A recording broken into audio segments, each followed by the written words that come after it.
ዛሬ የምንማረው ቻፕተር 3 አርቲፊሻል ኢንተለጀንስ የሚለውን ነው የምንጀምረው ማለት ነው። አርቲፊሻል ኢንተለጀንስ ውስጥ ምን ነገሮች አሉ? ምን ማለት ነው አርቲፊሻል ኢንተለጀንስ? ታሪኩንስ ምንድነው? ሌቭሉን እናያለን፣ ታይፑን እናያለን። ከዛ ላይ ኢንፍሉዌንስ ኦፍ አርቲፊሻል ኢንተለጀንስ፣ አፕሊኬሽን ኦፍ ኤአይ ቱልስ ኤንድ ፕላትፎርምስ፣ ሳም ኤግዛምፕልስ ኦፍ ኤአይ አፕሊኬሽንስ የሚለውን በዛሬው ዕለት እንማራለን። ፍሬሽማን በኢመርጂንግ ቴክኖሎጂ ስር ያለ ቻፕተር 3 ነው የምናየው። ቪዲዮውን እስከ መጨረሻ በማየት ላይክ፣ ሼር፣ ሰብስክራይብ በማድረግ ለሌሎች ተማሪዎች እንዲሁም ለማንኛውም ሰው እንዲደርስ ማድረግ ትችላላችሁ ማለት ነው። ለዛሬ የምንማረው አርቲፊሻል ኢንተለጀንስ ነው። እንጀምራለን። What is artificial intelligence or AI? Artificial intelligence is composed of two words, artificial and intelligence. አርቲፊሻል ኢንተለጀንስ የሚለው ቃል የመጣው ከሁለት ቃላቶች የተመሰረተ ነው። አርቲፊሻል ከሚለውና ኢንተለጀንስ ከሚለው። አርቲፊሻል ማለት it means a man made ወይም ደግሞ ሰው ሰራሽ የሆነ ነገር ማለት ነው። ኢንተለጀንስ ማለት ደግሞ thinking power or ability to learn and solve problem. Hence artificial intelligence is man made thinking power. ኢንተለጀንስ ማለት ደግሞ አስተውሎት፣ አስተሳሰብ ማለት ነው። ይህ ማለት ደግሞ አንድ ላይ ስናየው ሰው ሰራሽ አስተውሎት ወይም ሰው ሰራሽ አስተሳሰብ ማለት ነው። ስለዚህ በሰው የተሰራ አስተዋይ ማለት ነው። ማስተዋል የሚችል በሰው ድጋፍ የተሰራ ማለት ነው። አርቲፊሻል ወይም ኤአይ ብለን እንጠራው። So we can define artificial intelligence or AI as a branch of computer science by we can create intelligent machines which can behave like a human, think like human and able to make decision. የኮምፒውተር ሳይንስ አካል ሲሆን ወይም ደግሞ ኮምፒውተር ሳይንስ ትምህርት ውስጥ የሚካተት ሲሆን የሚያጠናውም የሚያስተምረውም አርቲፊሻል የሆኑ አስተሳሰቦችን በሰው የተሰሩ ቲንኪንግ ፓወሮችን ነው የሚያጠናው ማለት ነው። እና ደግሞ ዲሲዥን ሜክ ሞርሊ ደግሞ ውሳኔን ማስተላለፍ መቻሉ ይሄ ኤአይ ወይም ደግሞ አርቲፊሻል ኢንተለጀንስ ሊባል አስችሎታል። ኢንተለጀንስ has a new ability to acquire and apply to knowledge ማለት ነው። ማለትም ስለዚህ ምንድነው ኢንተለጀንስ ብለን የምንጠራው? አስተውሎት ብለን የምንጠራው ነገር ከሰው እንደ ሰው ማለት ይቻላል እንደ ሰው ማሰብ የሚችል ኤቢሊቲ ያለው ነው ማለት ነው። ይህ አርቲፊሻል ኢንተለጀንስ ኤቢሊቲ አኳየር እውቀቶችን ማግኘት እንዲሁም ደግሞ እውቀቶችን አፕላይ ማድረግ ያንን ያገኘውን እውቀት ወደ ተግባር መለወጥ ዲሲዥን ሜክ ማድረግ የሚችል ከሆነ አስተዋይ ነው ወይም ደግሞ ኢንተለጀንት ነው። ይህ ደግሞ የተሰራው በሰው ነው ማለት ነው። ያ አርቲፊሻል ያስብለዋል። ስለዚህ ሁለቱን አንድ ላይ ስታረጉት ኤአይ ነው። ይሄ ነው ዋት ኢዝ አርቲፊሻል ኢንተለጀንስ ብላችሁ ስትጠየቁ እነዚህ ነገሮች ማስታወስ ግድ ይላቸዋል ማለት ነው። ኖሌጅ ኢዝ ዘ ኢንፎርሜሽን አኳይርድ ስሩ ኤክስፒሪየንስ። እውቀት ልናገኝ የምንችለው በምን መንገድ ነው? ኤክስፒሪየንስ ከምናደርገው ነገር መረጃውን ምን ስናደርገው ወደ ኤክስፒሪየንስ የምናገኘው መረጃ በማስቀመጥ ሳይሆን ወደ ተግባር ቀይረን ያንን የተከበርነውን ነገር ወደ ልምድ ስናመጣው እውቀት ይሆናል ማለት ነው። ኤክስፒሪየንስ ኢዝ ኖሌጅ ጌይንድ ስሩ ኤክስፖዝ ወይም ትሬኒንግ። ማለትም ትሬን በምናደርገው ነገር ወይም ደግሞ በምንሞክረው ሙከራ እያንዳንዱ ሙከራችን ተጨምቆ ወደ ውጤት ሲመጣ የሚመጣው ውጤት ኤክስፒሪየንስ ሆኖ ኖሌጅ ይሰጠናል ማለት ነው። ይህ ነው እውቀት ብለን የምንጠራው። ይህ ነው እውቀት ብለን የምንጠራው ማለት ነው። ስለዚህ አሁን ቀጥታ the summing of the term up to getting artificial intelligence as a copy something natural or human being. WHO is capable of acquiring and applying the information it has gained through expose. ምንድነው ኮፒ ማለት መተካት ወይም ደግሞ ኮፒ ማለት ደግሞ ማመሳሰል ማለት ነው። የሰው ልጅ አስተሳሰብ ተመሳሳይ የሆነ ማለት ነው። ግን በተፈጥሮ ሳይሆን በሰው ሰራሽ መንገድ አርቲፊሻል በሆነ መንገድ የምናቀርበው ከሆነ it's called artificial intelligence ተብሎ ይጠራል። WHO ያደረገው acquired who is capable of acquiring and applying information. መረጃን የማግኘት እንዲሁም ደግሞ ያንን መረጃ ወደ ተግባር የመለወጥ አቅም ያለው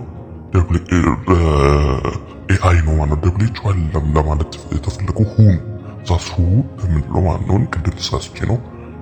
ሌላ artificial intelligence exists when a machine can have human based skills such as learning, reasoning, solving problem። በተለይ እነዚህ ሶስት ነገሮች ላይ artificial intelligence የተባለው ይሰራል ማለት ነው። ለርኒንግ ይማራል፣ ከዛ በኋላ ደግሞ ያንን የተማረውን ነገር ሪዝኒንግ ያወጣል፣ ከዛ በኋላ ያንን ችግር ይፈታል ማለት ነው። እነዚህ ሶስቱ አጠቃሉ የያዘ ነው ማለት ነው። with artificial intelligence you do not need to pre-program a machine to do some work, despite that you can create a machine with a programmed algorithm which can work with own intelligence ማለት ነው።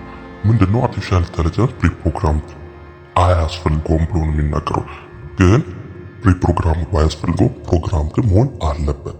መጀመሪያ ሰው ልጅ ነው ፕሮግራም የሚያደርገው። ያንን የሰው ልጅ ፕሮግራም ካደረገው በኋላ እንደገና አዲስ ፕሮግራም ማድረግ አያስፈልግም።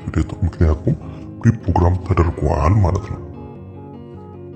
ያ ማለት ፕሪፕሮግራም እና ፕሮግራም የተለያየ ነው። መጀመሪያ አርቲፊሻል ኢንተለጀንስ ከመባሉ በፊት ማቴሪያል ነበረ። ያንን ማቴሪያል ሎድ አድርገው ፕሮግራም አድርገው ከጨረሱ በኋላ ያንን ነገር ካስተማርነው በኋላ መልሰን እንደ አዲስ ፕሪፕሮግራም ማድረግ አያስፈልገውም። ምክንያቱም የራሱን የሆነ እውቀት እንዲሁም አርቲፊሻል የሆነ ኢንተለጀንስ ሰጥተነዋል ማለት ነው። ጌን አርጓል ማለት ነው። ያ ማለት ፕሪፕሮግራም አያስፈልገውም ማለት ነው። ፕሮግራም ከተደረገ በኋላ ፕሮግራም ግን መሆን አለበት።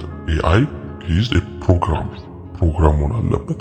አፍተር ፕሮግራም ዜር ኢዝ ኖ ዩዝ ኢን ፕሪፕሮግራም አያስፈልግም። ኒድ እያላችሁ ነው። ፕሪፕሮግራም ትችላላችሁ ግን አያስፈልገውም። ምክንያቱም ፕሮግራም አድርገን ጨርሰናል ማለት ነው። Intelligence is composed of reasoning, learning, problem solving, perceptions and linguistic intelligence። አሁን ራሱ ይህ የምንጠቀምበት ሜተድ ነው። ፈተናዎች፣ ጥያቄዎች ሲሰጡን ለዛ ነገር ሪዝኒንግ ይሰጠናል። እንዲሁም ደግሞ እንድንማር እኛ እንድንማር ብቻ ሳይሆን እሱ ራሱ አርቲፊሻል ኢንተለጀንስ ይማራል። ያ ነው የሚማርበት መንገድ ፕሮግራም ይባላል። ሁለተኛ ነገር ደግሞ ፕሮብሌም ሶልቪንግ ነው። ከተለያዩ አካላት ያገኘውን ነገር በሙሉ ይሰበስብና ችግሮችን ለመፍታት ይሞክራል ማለት ነው። ያ ነው ፕሮብሌም ሶልቪንግ ነው። ፐርሴፕሽን ያደርጋል ወይም ደግሞ የሰውን ስሜት ፊሊንግ ወደፊት በሚደረጉ ኤአይ ኢንተለጀንስ ሲስተም የሰውን ፊሊንግ ሀሳብ ለመግለጽ ይሞክራሉ ማለት ነው። እስካሁን ባለው ግን እንደዚህ አይነት ሜትድ ብዙ እየተተገበረ አይደለም። ሊንግዊስቲክ ኢንተለጀንስ ደግሞ አብዛኛው ጊዜ አሁን እናንተ ስትሞክሩ በፈረንሳይኛ በምናምን የተጻፉትን አሉ። እነዚህ የተጻፉት ሊሆን ይችላሉ፣ የሚነገሩትን ቃላቶችን ሊሆን ይችላል፣ ተርጉሞ ያስቀምጥልናል። ያም ይባላል አርቲፊሻል ኢንተለጀንስ በሊንግዊስቲክ ደረጃ ኢንተለጀንት ሆኗል፣ ወይም ደግሞ አስተምረነው ፕሮግራም አድርገነው ነው። ያንን ካስተማርነው በኋላ እንደ አዲስ ፕሮግራም ደግሞ ማድረግ አያስፈልግም። ፕሮግራም መሆን አያስፈልገውም ያለው እዛ ነው። An AI system is composed of agent and environment. An agent, example, human or robot ሊሆን ይችላል, is anything that can perceive its environment through sensors and acts upon that environment through effectors ብለን የምንጠራቸው። አሁን ለምሳሌ ኤጀንት ማለት ነው ካላችሁ ሰው ማለት ነው። ኤጀንት ማለት ፐርሰን፣ ኢንቫይሮንመንት ደግሞ አካባቢው ላይ ያለ ስሜትን በስሜት መልክ የምናገኛቸው ፐርሲቭ የምናደርጋቸው እነዚህ አምስቱ ስሜት ሕዋሳቶች የምናገኛቸው። አሁን ለምሳሌ ሳውንድ ሲሰማ ያንን ሳውንድ የሚመጣበት ሶርስ ኢንቫይሮንመንት ይባላል። ኤጀንቱ ደግሞ እኛን ያንን ሪሲቭ የምናደርገው አካሎች ኤጀንቶች ይባላሉ።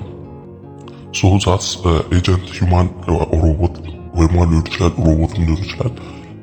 ኤጀንቶች ናቸው። ኢዛት ኤኒቲንግ ዛትስ ፐርሲቭስ ኢንቫይሮንመንት ባይ ሴንሰርስ፣ በሴንሰሮች አማካኝነት አካባቢ ውስጥ ያሉ ነገሮችን ቴምፕሬቸር ሊሆን ይችላል ሴንስ ወይም በስሜት በመረዳት ሴንስ በማድረግ ራሱ ላይ አናላይዝ አድርጎ ለኛ ዲስፕሌይ ያደርግልናል ወይም ደግሞ ኢፌክተርስ እንድንወስንበት ያደርጋል። ኤአይ ግን በዚህ ስለዘመነ እዛው ዲሲሽን ሜክ ያደርግልናል ማለት ነው።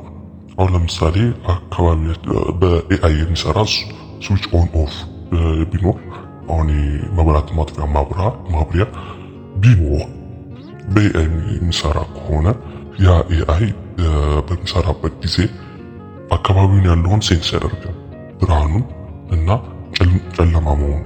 ብርሃናማ ከሆነ ዳይሬክትሊ ያየውና ሴንስ ያደርግና ከዛና ራሱ ጋር አናላይዝ ተደረጋለ። ፕሮግራም ስለሆነ በሰው ልጅ እንዲህ ብርሃን ካለ ኦፍ አርጎ የሚል ፕሮግራም ተደርጓል። ስለዚህ ቀጥታ ዳይሬክትሊ ዲሲሽን ያደርግና ያጠፋዋል በራሱ መንገድ። ሰው ኢንስትራክት ሳያደርግ ወደፊት እንደዚህ አይነት ነገሮች ይኖራሉ ተብሎ ተስፋ ይደረጋል። ይህ ነው ኤአይ እንደዚህ አይነት ነገሮችን ያደርጋል። ኢንቫይሮንመንትና ኤጀንቱን እንዴት እንደሚያገናኝና ኢፌክት እንደ ዲፌክት እንዴት እንደሚያደርግ ወይም ደግሞ ሴንሰሪ እንደ ኢፌክተርስ የሚያሳየን ይሆናል ማለት ነው። ኢንተሊጀንት ኤጀንት መስት ቢ ኤብል ቱ ሴት ጎልስ ኤንድ አቺቭ ዘም። ኢንተሊጀንት ወይም ደግሞ አስተዋይ የተባለው አካል ሰውም ሊሆን ይችላል፣ ሮቦትም ሊሆን ይችላል፣ ምን መሆን አለበት?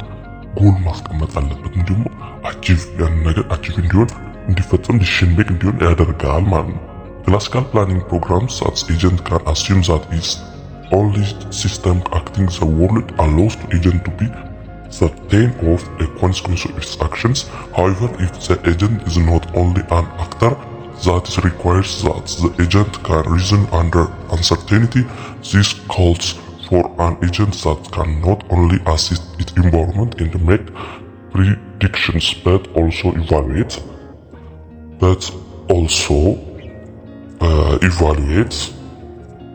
its prediction and adapts based on its assignments።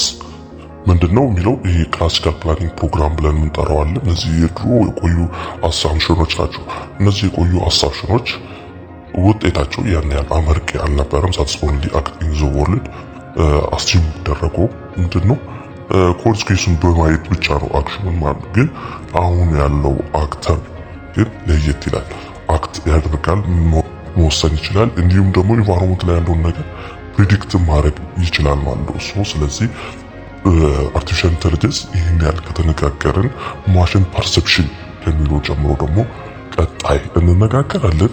ለማንኛውም ላይክ፣ ሼር፣ ሰብስክራይብ ማድረግ እንዳይረሱ። ይህ ለርንቢ ነው። ቀጥላለን ማለት ነው። በቀጣይ ፓርት እንገናኛለን።